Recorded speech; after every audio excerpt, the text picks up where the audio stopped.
Sanishkoff Islands. Merci, Madame la Présidente. C'est un véritable honneur de me joindre aux voix de la ministre des Femmes et de l'Égalité, la députée de Calgary-Skyview, de la députée de Shefford et la députée de London-Fanshawe pour marquer cette occasion avec toutes mes collègues féminines de la Chambre. J'ai l'honneur de vous parler depuis le territoire traditionnel des Wet'suwet'en, HKCM. C'est un véritable honneur de m'adresser à vous en mode virtuel, même si, bien sûr, comme vous tous, nous aimerions nous réunir ensemble. Donc, nous allons marquer le 50e anniversaire de la toute première commission royale sur les femmes. Alors, j'aimerais tracer un parallèle entre la réalité politique de l'époque et du début de la commission royale sur la situation de la femme, comme a dit la ministre, a été mise sur pied grâce aux pressions de Lester B. Pearson, qui était en situation minoritaire à l'époque, premier ministre libéral, qui s'est fait dire par Laura Sabia, présidente de la Fédération canadienne des femmes universitaires, qui a mené la charge pour examiner les droits des femmes au Canada, lui a dit que s'il n'était pas d'accord, 2 millions de femmes allaient manifester à Ottawa. Il y a des féministes remarquables qu'il faut mentionner, notamment une femme députée qu'a mentionné la ministre, une seule en 1967, mais Judy Lamarche, une féministe remarquable qui faisait partie aussi du cabinet de Lester B. Pearson. Elle a fait partie des efforts déployés par le gouvernement minoritaire libéral à l'époque, qui a mis en œuvre le régime de pension du Canada, le régime de soins universels, donc une période vraiment qui a transformé notre société. Eh bien, une seule députée à l'époque.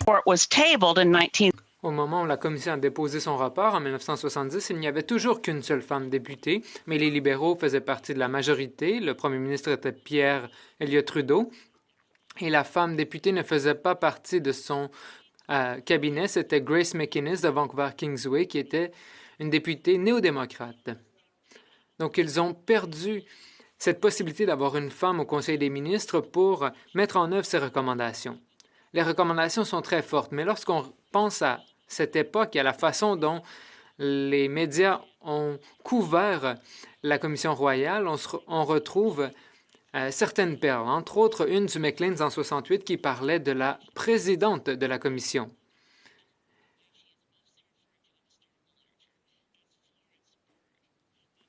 On l'appelait Florence Bird, mais c'était une journaliste et son nom professionnel, c'était Anne Francis. Donc, en 1968, le Maclean's écrivait par-dessus tout, Anne Francis n'est pas une féministe. Ce n'est pas une des nouvelles suffragettes qui demandent au gouvernement libéral de finalement nommer une commission d'enquête sur la situation de la femme comme Anne Francis comme président. Son mari et les amis de son mari disent qu'elle est une excellente épouse. Donc, elle ne pouvait certainement pas être une féministe. 1968, c'est une époque étrange lorsqu'on regarde à partir de nos yeux modernes. Le Devoir, à l'époque, concevait leur sondage pour seulement avoir des réponses des hommes. Même chose allait pour le Toronto Star. Et la plupart des hommes indiquaient que la place des femmes, c'était au domicile.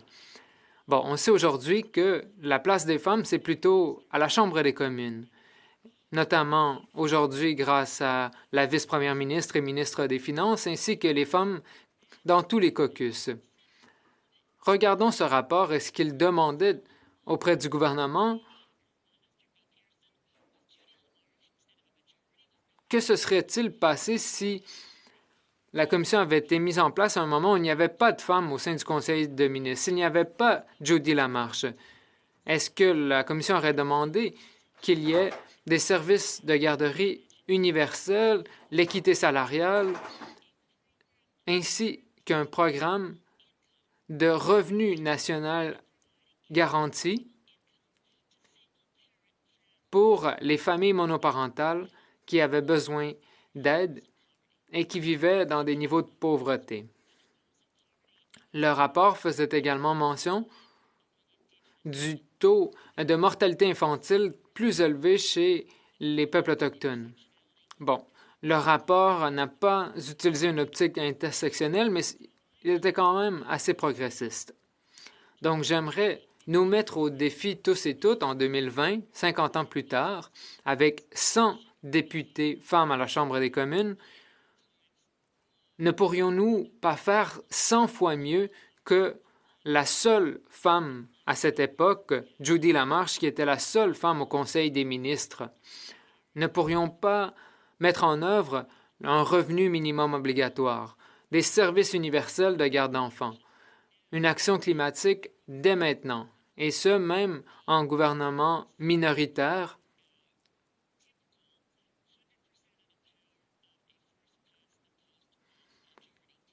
et ce avant une nouvelle fausse majorité grâce à notre scrutin uninominal à un tour. Agissons aujourd'hui et suivons dans les pas de Laura Sabia, Judy Lamarche, Grace McInnes, au nom de toutes les femmes qui nous ont précédées et qui avaient tellement moins d'outils que nous en avons aujourd'hui pour militer pour du changement. Donc, faisons-en davantage aujourd'hui. Terminons le travail entamé par la Commission royale il y a maintenant 50 ans. Merci, Madame la Présidente.